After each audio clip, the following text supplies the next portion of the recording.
Hari ini saya akan menyampaikan firman dengan judul Kasih Kristus Menggerakkan Persaudaraan. Mari kita baca 1 Petrus 1 ayat 20-22 yang berbunyi demikian. Ia telah dipilih sebelum dunia dijadikan, tetapi karena kamu baru menyatakan dirinya pada zaman akhir. Oleh dialah kamu percaya kepada Allah yang telah membangkitkan dia dari antara orang mati dan yang telah memuliakannya. Sehingga imanmu dan pengharapanmu tertuju kepada Allah. Karena kamu telah menyucikan dirimu oleh ketaatan kepada kebenaran, sehingga kamu dapat mengamalkan kasih persaudaraan yang tulus ikhlas. Hendaklah kamu bersungguh-sungguh saling mengasihi dengan segenap hati. Amin. Saudara sekalian, Natal adalah wujud nyata kasih Allah kepada manusia. Karena Allah Bapa telah mengutus putra tunggalnya Yesus Kristus. Dia adalah pribadi yang kedua dari Allah Tritunggal. Agar kita selamat dan memperoleh hidup yang kekal. Allah tidak hanya berkata dari langit, I love you, aku cinta kepadamu. Tetapi dia telah datang ke dunia menjadi manusia. Saya teringat pada tahun 1970 James Irwin dengan Apollo ke-15 berhasil mendarat di bulan. Dan ketika dia pulang kembali ke bumi, wartawan mengerumuninya dan seorang bertanya kepada dia, James, apa yang lebih hebat daripada pengalaman seorang manusia bisa jalan-jalan di bulan? Dan James Irwin berkata, ada yang lebih hebat dari itu, yaitu ketika Allah berjalan-jalan di bumi. Dan itulah Natal. Allah menjadi manusia, hidup bersama dengan kita. Saudara, karena kasihnya, Yesus rela lahir di dalam palungan dan mati di atas kayu palang. Dia harus jalan dari palung kepada palang karena kasihnya untuk menyelamatkan kita. Karena itu kita perlu rayakan Natal dengan sukacita. Gus Dur pernah bilang begini, mestinya yang merayakan hari Natal bukan hanya umat Kristen, melainkan juga umat Islam dan umat beragama lain, bahkan seluruh umat manusia. Sebab Yesus Kristus atau Isa Al-Masih adalah juru selamat seluruh umat manusia, bukan juru selamat umat Kristen saja. Wow, betapa luar biasa kalimat ini, sangat berbeda dengan fatwa yang mengharamkan mengucapkan selamat Natal dan sejenisnya. Sebab sesungguhnya Yesus datang untuk semua umat manusia yang terbuka hati kepadanya. Nah, pada hari Natal ini ada dua hal utama yang akan saya soroti. Yang pertama tentang keistimewaan Kristus dan yang kedua tentang kasih persaudaraan. Yang pertama kita akan membahas tentang keistimewaan Yesus. Saudara, yang pertama kita mesti tahu bahwa Yesus itu sudah ada sebelum dia lahir. Di ayat 20 dikatakan ia telah dipilih sebelum dunia dijadikan. Tetapi karena kamu baru menyatakan dirinya pada zaman akhir. Yesus sudah ada sebelum dia lahir. Ini yang disebut sebagai prainkarnasi Yesus. Saudara, Yesus itu sudah ada sejak kekal. Dia tidak pernah tidak ada. Karena itu jauh sebelum dia lahir di Bethlehem, dia sudah ada dan selalu ada. Kalau misalnya Anda berusia 40 tahun, maka itu berarti 100 tahun yang lalu Anda belum ada. Tapi kalau kita merayakan Natal tahun 2021, maka itu tidak berarti Yesus baru ada 2021 tahun yang lalu. Sedangkan 5.000 tahun yang lalu misalnya, Yesus belum ada. Tidak demikian dengan Yesus. Karena Yesus sekali lagi adalah Allah yang kekal, yang datang dalam rupa manusia kira-kira 2000 tahun yang lalu, tapi sebelumnya dia selalu ada. Karenanya Yesus pernah berkata dalam Yohanes 8 ayat 58, sebelum Abraham ada, aku sudah ada. Nah, ini yang mengherankan orang Yahudi karena mereka tahu Abraham itu lahir kira-kira 2000 tahun sebelum Yesus lahir. Lalu orang pikir apa maksudnya? Sebetulnya Yesus sudah ada bahkan sejak dunia belum dijadikan karena dia kekal. Yohanes 1 ayat 1 dan 2 mencatat pada mulanya adalah firman. Firman itu bersama-sama dengan Allah dan firman itu adalah Allah. Ia pada mulanya bersama-sama dengan Allah. Tidak ada saat ketika Allah tidak punya firman, tidak bisa berkata-kata alias bisu. Keberadaan Allah selalu bersama-sama dengan firman-Nya.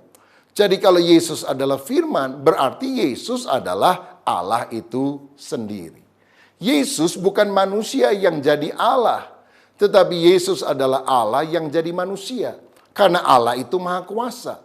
Kalau dia mau jadi kuda, bisa. Mau jadi gajah, bisa. Mau jadi kambing, bisa. Tapi Allah tidak perlu jadi kambing. Karena yang akan diselamatkannya bukan kambing. Tidak ada ayat yang berkata, hai kambing-kambing bertobatlah, kerajaan Allah sudah dekat. Tetapi karena yang akan diselamatkannya adalah manusia, maka Allah menjadi manusia. Namanya adalah Yesus.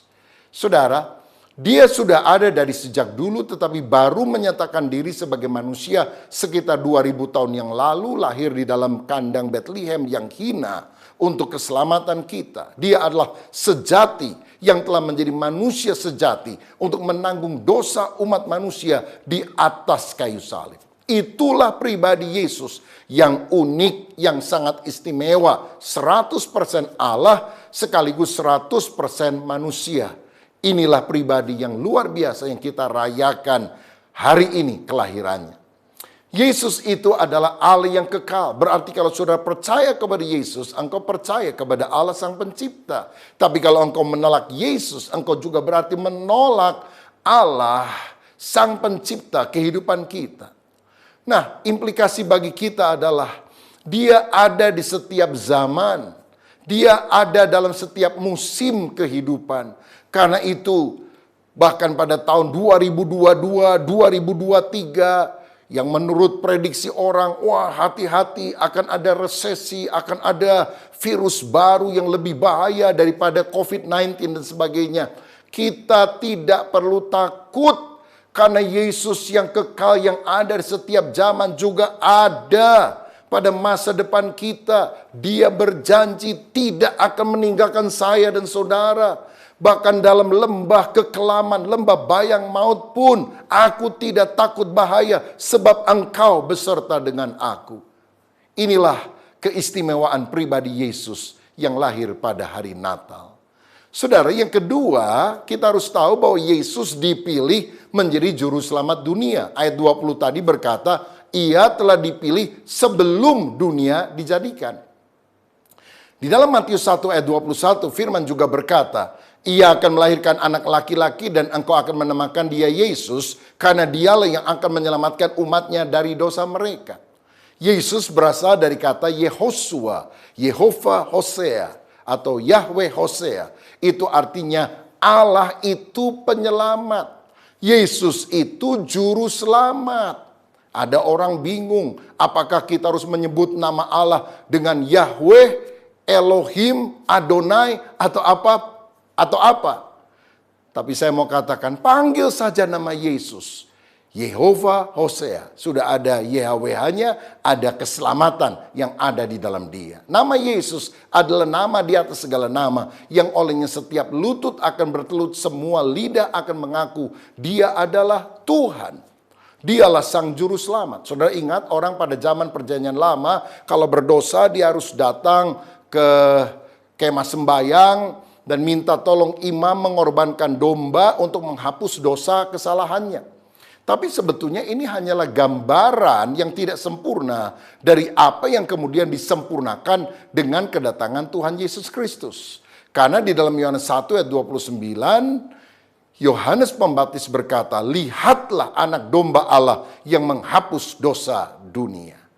Saudara-saudara, karena Yesus yang ditetapkan dan dipilih oleh Bapa untuk menghapus dosa dunia, maka dalam Yohanes 14 ayat yang ke-6, dengan tegas Yesus berkata, akulah jalan dan kebenaran dan hidup. Tidak ada seorang pun yang datang kepada Bapa kalau tidak melalui aku. Yesuslah satu-satunya jalan keselamatan. Pada masa kini ada banyak orang berkata, oh ada jalan lain, ada cara lain. Yesus bukan satu-satunya, tapi salah satu jalan saja ke sorga. Saya mau katakan, kalau ada jalan lain yang olehnya manusia bisa diselamatkan, Yesus tidak perlu mati di kayu salib untuk menebus dosa kita. Mengapa dia harus mati?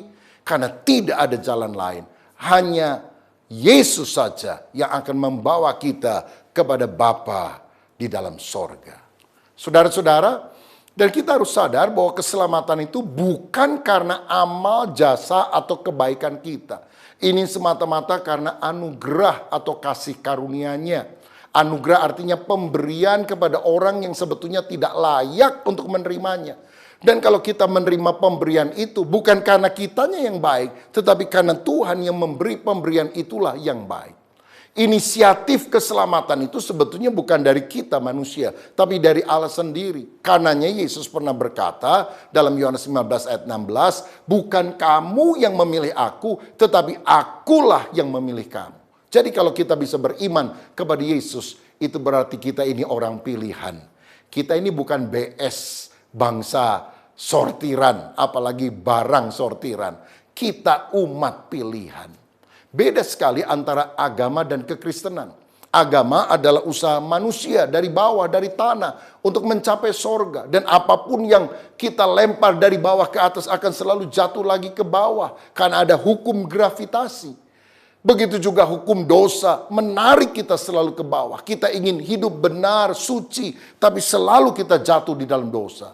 Karena itulah Allah yang melihat manusia tidak bisa menyelamatkan diri dengan amalnya, telah datang memberikan anugerah. Anugerah dari atas, yaitu usaha Allah dari sorga yang terulur untuk menyelamatkan manusia. Nah, jika demikian apa respon kita kepada anugerah yang luar biasa? Yang pertama, kita harus mempercayai Yesus. Sehingga 1 Petrus 1 ayat 21 tadi berkata, oleh dialah kamu percaya kepada Allah yang telah membangkitkan dia dari antara orang mati dan yang telah memuliakannya sehingga imanmu dan pengharapanmu tertuju kepada Allah. Tahukah saudara bahwa tangan Allah yang terulur dari atas, dari sorga kepada kita adalah tangan anugerah, grace. Dan ketika Allah mengulurkan tangan kepada manusia, kita dari bawah harus juga menyambut uluran tangan itu. Dan tangan yang menyambut uluran tangan Allah adalah tangan iman, faith. Dan ketika grace dari Allah bertemu dengan faith dari kita, hasilnya adalah salvation, keselamatan. Karena anugerah itu diterima oleh iman. Nah, jadi yang pertama kita harus mempercayai Yesus. Dan yang kedua kita harus menaati kebenaran. Ayat 22 tadi berkata, karena kamu telah menyucikan dirimu oleh ketaatan kepada kebenaran. Itu berarti kita diselamatkan bukan karena pekerjaan baik kita. Tetapi kita diselamatkan untuk melakukan pekerjaan baik. Efesus 2 ayat 8-10 menjelaskan ini. Dikatakan sebab karena kasih karunia kamu diselamatkan oleh iman. Itu bukan hasil usahamu tetapi pemberian Allah. Itu bukan hasil pekerjaanmu. Jangan ada orang yang memegahkan diri. Karena kita ini buatan Allah diciptakan dalam Kristus Yesus untuk melakukan pekerjaan baik yang dipersiapkan Allah sebelumnya. Ia mau supaya kita hidup di dalamnya. Kita selamat karena iman oleh anugerah Tuhan. Tapi setelah itu kita harus melakukan pekerjaan baik. Artinya apa? Harus menaati kebenaran, hidup di dalam kekudusan. Karena itulah ciri orang yang lahir baru. Filipi 2 ayat 12 berkata, kita harus mengerjakan keselamatan dengan takut dan gentar. Jadi kalau kita hidup sekarang di dalam kekudusan, kebenaran, ketaatan, itu tandanya kita ini adalah orang yang sedang mengerjakan keselamatan. Saudara, memang keselamatan Tuhan sudah berikan. Tapi mari kita hidup makin taat kepada Dia, makin takut kepada Dia. Karena ketaatan mendatangkan berkat, tapi ketidaktaatan mengundang kutuk di dalam kehidupan kita. Bangsa Israel kalau taat paling 40 hari sudah bisa sampai ke tanah perjanjian. Tapi karena tidak taat 40 tahun berputar-putar di padang gurun, malah mati semuanya. Karena itu mari kita belajar taat agar Tuhan membawa kita pada rancangannya yang sempurna. Haleluya. Jadi yang pertama saya membahas tentang dimensi vertikal hubungan kita dengan Allah. Kita telah mengalami keistimewaan Kristus, kita harus percaya kepada Dia dan kita harus menaati kebenaran. Tetapi bagian kedua kita akan melihat bagaimana dimensi horizontalnya. Bukan hanya hubungan dengan Allah tapi juga hubungan dengan sesama. Sekarang kita akan melihat perihal kasih persaudaraan. Ayat 22b tadi berkata, sehingga kamu dapat mengamalkan kasih persaudaraan yang tulus ikhlas. Hendaklah kamu bersungguh-sungguh saling mengasihi dengan segenap hati. Karena kita sudah mengalami kasih Kristus, maka kita harus mengamalkan kasih persaudaraan kepada sesama manusia. Ini sebetulnya selaras dengan ayat yang terdapat dalam 1 Yohanes 4 ayat 9-11 yang berkata, dalam hal inilah kasih Allah dinyatakan di tengah-tengah kita, yaitu bahwa Allah telah mengutus anaknya yang tunggal ke dalam dunia supaya kita hidup olehnya. Inilah kasih itu, bukan kita yang telah mengasihi Allah, tetapi Allah yang telah mengasihi kita dan yang telah mengutus anaknya sebagai pendamaian bagi dosa-dosa kita. Saudara-saudaraku yang kekasih, jikalau Allah sedemikian mengasihi kita, maka haruslah kita juga saling mengasihi. Nah, jadi Allah yang pertama-tama telah mengasihi kita harus meresponi kasih itu kepada Allah, dan itulah yang harus menggerakkan kita, mendorong kita melakukan kasih persaudaraan kepada sesama. Jika demikian, apa wujudnya kasih persaudaraan kepada sesama? Saya akan jabarkan dalam 3M. Yang pertama, kasih persaudaraan harus dinyatakan dalam wujud mengampuni. Mengampuni orang yang bersalah.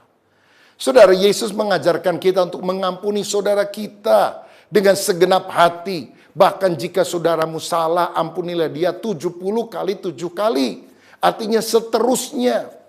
Bahkan dia bilang kalau kamu pergi ke rumah Allah, kamu ingin memberikan persembahan, tapi kamu ingat di dalam hatimu ada ganjelan satu dengan yang lain. Tinggalkan dulu persembahanmu, bereskan dulu dengan saudaramu itu. Baru kemudian engkau datang lagi memberikan persembahan. Kalau tidak, persembahanmu tidak akan diterima oleh Tuhan. Artinya, kalau saudara ke gereja, rajin pelayanan, tapi masih ada kepahitan, kebencian, mungkin kepada pasangan hidup, mungkin kepada mertua, mungkin kepada menantu, mungkin kepada anak, atau kepada siapa saja, kepada orang-orang di gereja, di luar, kita nggak berlayak di hadapan Tuhan.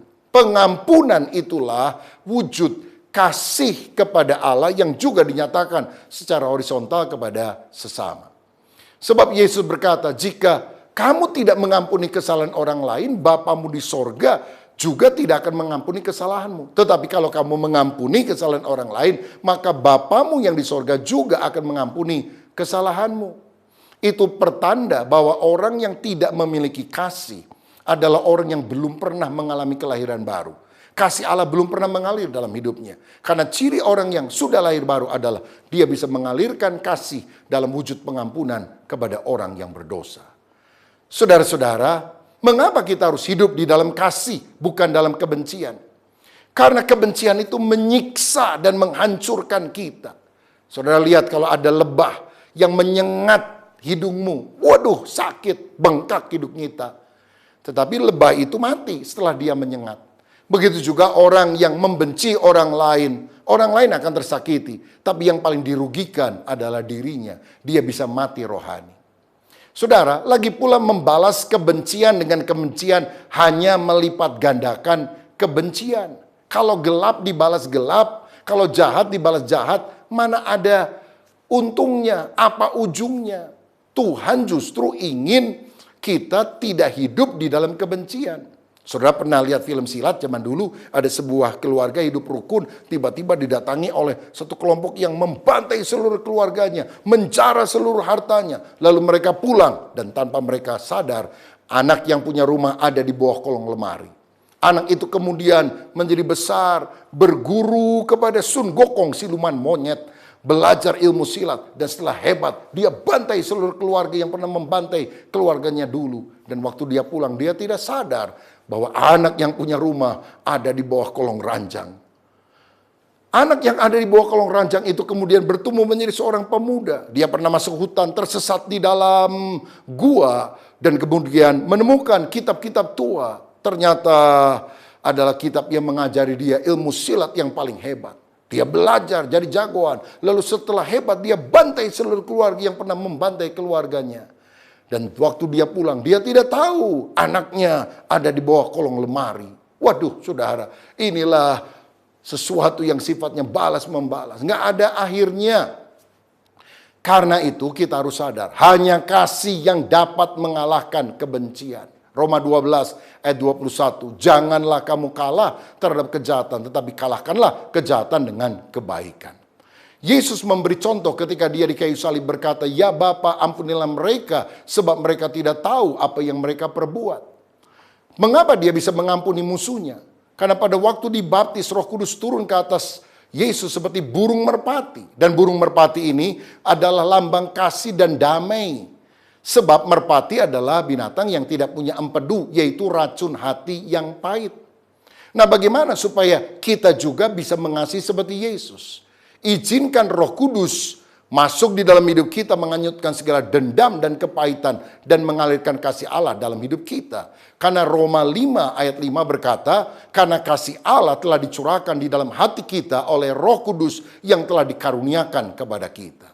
Saudara, mari kita belajar mengampuni, karena pengampunan adalah hadiah terbaik yang kita berikan bukan kepada orang lain, tapi kepada diri kita sendiri. Kita yang paling mendapatkan manfaatnya. Pengampunan itu ibarat seorang yang pergi ke dalam penjara dan membebaskan tawanan. Dan setelah ada di luar, kita baru sadar bahwa ternyata kitalah yang selama bertahun-tahun berada di dalam penjara kepahitan. Saya percaya bahwa Natal tidak bermakna jika hati kita diwarnai kebencian kepada sesama, tapi penuh sukacita jika kasih dan pengampunan bisa kita alirkan kepada orang yang bersalah. Saudara sekalian, dalam pelayanan saya di televisi, pernah ada wawancara yang dilakukan oleh host kami dengan seorang ibu yang mengalami kepahitan hati karena diceraikan oleh suaminya yang kemudian kawin lagi dengan orang lain. Tetapi ketika dia belajar firman, dia belajar mengampuni, sehingga hidupnya mengalami pemulihan. Bahkan dia bisa berdamai dengan orang yang pernah melukainya. Saya percaya ini harus kita tiru. Dan saya ingin ajak saudara melihat video klip yang pasti akan memberkati kita. Ya, saya menikah tahun 80. Saya cuma bisa pertahankan 13 tahun, kemudian berpisah dengan suami, kedua anak ikut saya. Dan suatu hari ketika anak-anak sudah SMA, pernah saya tanya dalam doa malam, seandainya suatu hari kita diberi mendengar bahwa papa kalian menikah lagi dan omong kosong kita diundang, sikap kita mau bagaimana? Lalu anak yang besar bilang, ya sudah kita menghormati saja undangan, kita datang ke gereja, kita doakan supaya papi jangan gagal lagi, tapi nggak usah ke resepsi. Nah, adiknya mungkin nyontoh juga jawabnya begitu. Dan sejujurnya saya nggak pernah mikirin lagi, nggak pernah ungkit lagi, nggak pernah inget-inget sebenarnya. Tapi suatu hari undangan itu betul-betul datang. Jadi waktu undangan benar-benar di tangan, saya bilang, ini mesti apa sikap kita? Ya sama aja Mi, kita datang aja ke gereja, kita doakan supaya papi nggak gagal lagi nikahnya, tapi kita jangan ke resepsi. Jadi itu yang kami lakukan. Kami datang bertiga ke gereja di mana 21 tahun sebelumnya saya menikah di gereja itu juga. Saya nggak tahu bahwa kedatangan saya itu sama anak-anak jadi perhatian orang, jadi heboh. Sedangkan saya udah niat, saya mau berdoa, saya tidak mau sedih. Jadi saya nggak bawa tas, nggak bawa tisu, nggak bawa apa-apa. Niatnya mau berdoa ya. Ya sudah, selesai kasih selamat, saya juga pulang. Nggak taunya sesudah itu heboh, kok saya bisa datang dan sebagainya. Tapi satu hari kita diberi mendengar mantan suami ini ada tumor di kepala, lalu mau dioperasi. Nah, jadi saya datang.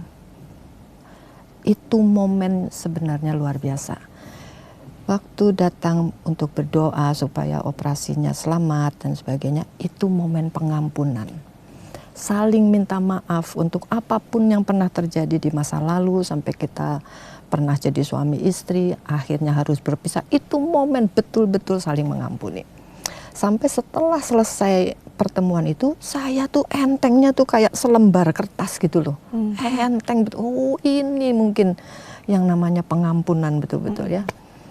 Nah, akhirnya operasinya bukan cuma satu kali, di dalam negeri, di luar negeri, sampai beberapa kali. Nah, satu saat waktu ada di rumah sakit, saya kok berani bicara tentang warisan. Jadi saya bilang, kalau kamu ada pikiran tentang ingin memberi warisan kepada anak-anak dua yang masih kecil, silahkan saja. Saya bisa mengerti. Nggak usah pusing sama anak dua yang ikut saya. Lalu mantan suami merasa lega banget. Aduh, untung kamu ngomong ini. Saya berapa kali mau ngomong ini nggak berani, takut tersinggung, takut salah mengerti. Saya bilang nggak apa-apa, yang anak kecil mesti lebih dipikirin. Anak-anak yang sudah besar itu bagian saya. Saya tidak pernah mengira bahwa itu pertemuan terakhir dalam keadaan masih bisa ngomong. Sebab 2 minggu kemudian mantan suami masuk lagi rumah sakit dalam keadaan koma dan tidak pernah lagi bangun sampai meninggalnya. Nah, waktu mau meninggal itu hari Jumat, saya ingat istri barunya ini kan sudah mau mikir, waduh nanti mesti apa. Ternyata sudah pernah minta pingin dikubur di San Diego. Zaman itu San Diego itu baru buka. Banyak yang belum tahu. Jadi mesti transfer uang dulu, baru digali dong. Saya bilang, ya sudah saya talangin dulu. Nah, udah mau talangin. Lalu sesudah itu saya bilang kepada istri ini, besok lusa saya sudah terjadwal untuk pergi. Jadi kalau ada apa-apa meninggal pas saya di luar negeri, maaf saya tidak akan pulang. Ini sudah bagian kamu, ini bukan bagian saya. Dia mengerti dan betul memang 2 hari kemudian saya dapat SMS dari anak saya, barusan papi pergi. Lalu ya sudah meninggal ya. Saya pikir selama saya di luar negeri itu sudah beres dong. Pemakaman sampai apa. Nggak taunya saya pulang itu besoknya baru mau dikubur. Waduh, saya jadi kan mesti berbagian lagi ya. Ya sudah, akhirnya dikubur di San Diego. Nah, kemudian anak saya yang besar itu yang dipercaya untuk ngurus uang duka.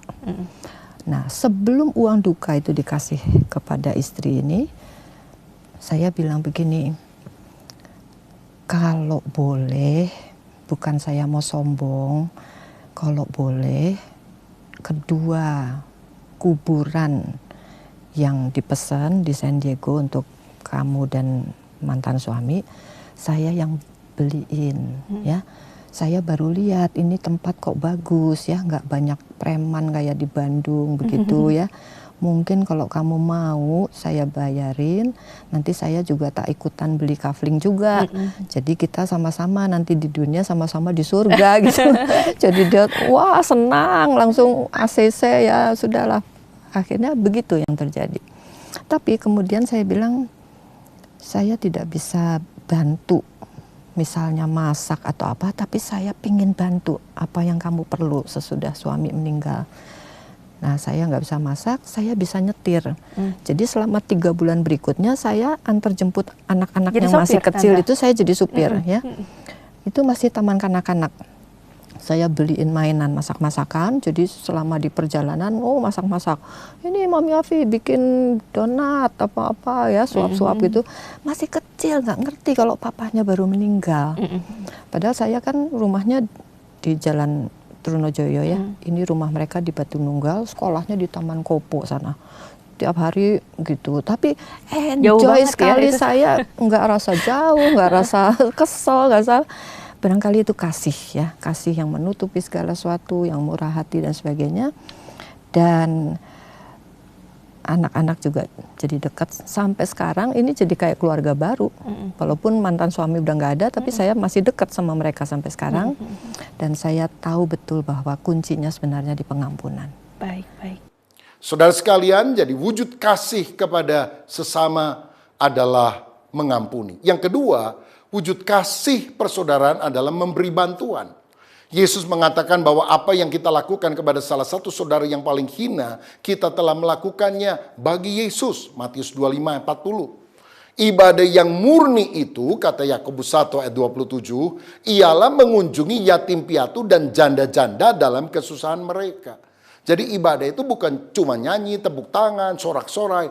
Tetapi ketika saudara memberikan bakti sosial, bantuan kepada jemaat yang miskin, kepada masyarakat yang kebanjiran atau hidup di dalam kemiskinan, tidak bisa makan. Atau engkau menjelang Natal ini pergi ke panti asuhan dan memberikan bantuan kepada mereka. Itu adalah ibadah yang sejati.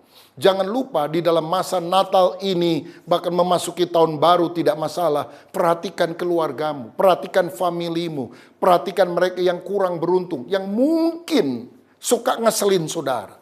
Justru kasih harus dinyatakan kepada mereka yang tidak bisa membalas kepada kita. Dengan demikian kita memiliki hati seperti Yesus. Saudara, saya yakin Natal akan bermakna, bukan kalau kita menandainya dengan pesta pora, keluar uang banyak untuk hura-hura. Namun dengan kegiatan sosial untuk memberkati orang yang kurang beruntung. Ayo saudara, masih ada kesempatan. Lakukan bakti sosial kepada sesamamu. Dan yang ketiga, kasih persaudaraan nyata dalam wujud membagikan berita Injil. Menolong orang lapar dengan memberinya makan tentu bagus, tapi itu hanya bermanfaat beberapa jam saja. Karena dia akan lapar lagi, bukan? Tetapi bila kita membagikan berita Injil, Alkitab berkata Injil itu adalah kekuatan Allah yang menyelamatkan setiap orang yang percaya. Kabar baik tentang Yesus inilah yang akan membawa orang yang percaya kepadanya memperoleh kehidupan kekal selama-lamanya di sorga. Inilah berkat terbesar yang kita bisa tawarkan kepada saudara kita, khususnya yang belum percaya kepada Tuhan. Karena orang-orang di sekitar kita, kalau dia bukan saudara seiman, tentu dia saudara di dalam kemanusiaan. Dan kita harus lihat, kalau dia belum percaya kepada Yesus, kita harus memberitakan Injil, kabar baik kepada dia. Saya percaya bahwa misi adalah jantung hatinya Allah.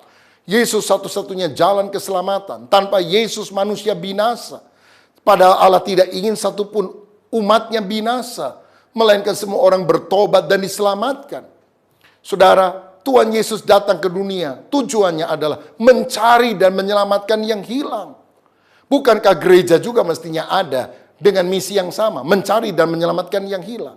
Lagi pula Yesus telah memberikan amanat agung kepada kita. Matius 28, jadikan semua bangsa muridku. Beritakan Injil supaya orang-orang mengenal keselamatan di dalam Kristus. Saudara-saudara, mari kita memberikan kesaksian pribadi kepada orang-orang yang ada di sekitar kita tentang bagaimana Tuhan telah menolong kita. Saya ingat ada seorang pengusaha punya toko yang ketika ditagih oleh salesman, dia bilang, "Pak, ini sudah 2 bulan belum dibayar." "Oke, saya akan bayar. Rebo depan ya, jam 7 malam kamu datang ke rumah saya, ini alamatnya." "Oke, Pak." Nah, ketika datang, saudara-saudara, ternyata sudah ada beberapa orang di sana. Salesman bilang, "Oh, ada tamu Pak ya?" "Oh, nggak apa-apa, nggak apa-apa. Ayo masuk, ini teman-teman saya, kenalkan ini namanya." "Ayo makan dulu, makan dulu." Saudara, mereka makan dulu, lalu setelah itu mereka duduk bersama. Rupanya itu hari pertemuan komunitas sel. Jadi mereka nyanyi-nyanyi, bersaksi, ada renungan yang disampaikan. Dan tuan rumah udah ngomong kepada salesman ini, "Nanti ya saya bayar ya, kamu ikutin dulu aja, ini banyak teman-teman gak enak keluarin duit." Terpaksa salesman-nya itu duduk di situ saudara. Tapi akhirnya setelah selesai memang dibayar, bulan depannya juga ketika ditagih lagi, "Oke, datang ya, Rebo." Lama-lama salesman ini suka mendengar lagu rohani, mendengarkan firman, akhirnya dia percaya kepada Yesus. Oh, betapa luar biasanya hal yang simple kita bisa lakukan untuk kita bersaksi. Alkitab berkata sorga bersuka cita bila orang berdosa bertobat. Saudaraku, ladang sudah menguning siap untuk dituai. Tuaiannya banyak tapi pekerjanya sedikit. Mari kita memberitakan Injil. Gereja harus menyelamatkan jiwa. Kalau tidak, gereja tidak akan bertumbuh, malah berantem satu dengan yang lain. Gereja yang tidak menjangkau jiwa yang terhilang adalah gereja yang terhilang. Alkitab berkata gembala yang baik meninggalkan 99 domba dalam kandang untuk mencari satu domba yang terhilang di luar. Zaman sekarang kondisinya lebih parah karena yang di luar itu adalah 99 domba. Sedangkan yang di dalam kandang cuma 1 domba. Sehingga kita harus menjangkau yang ada di luar kandang itu untuk datang kepada Kristus. Saudara, kita harus mengenal Kristus dan membuat dia dikenal oleh semua orang. Kita harus menjadi saksi Kristus. Milikilah hati yang berbelas kasihan untuk menyelamatkan jiwa. Seperti halnya malaikat di hari Natal telah membawa kabar sukacita kepada gembala tentang kelahiran Kristus. Maukah kita juga memberitakan kabar baik tentang kedatangan Kristus kepada semua orang yang belum mengenal dia, dan dengan demikian kita mewujudkan kasih persaudaraan. Selamat hari Natal, Tuhan Yesus memberkati. Mari kita berdoa. Bapa Surgawi, kami bersyukur karena Natal ini kami melihat keistimewaan Kristus, dan biarlah kami percaya dan mentaati Kristus. Kami juga ingin mewujudkan kasih persaudaraan dengan cara mengampuni, memberi bantuan kepada orang yang susah, dan juga memberitakan Injil kabar baik. Dan ketika kami melakukan hal itu, kami sungguh-sungguh melakukan kehendak Tuhan. Berkat-Mu atas kami dalam nama Tuhan Yesus Kristus. Haleluya. Amin.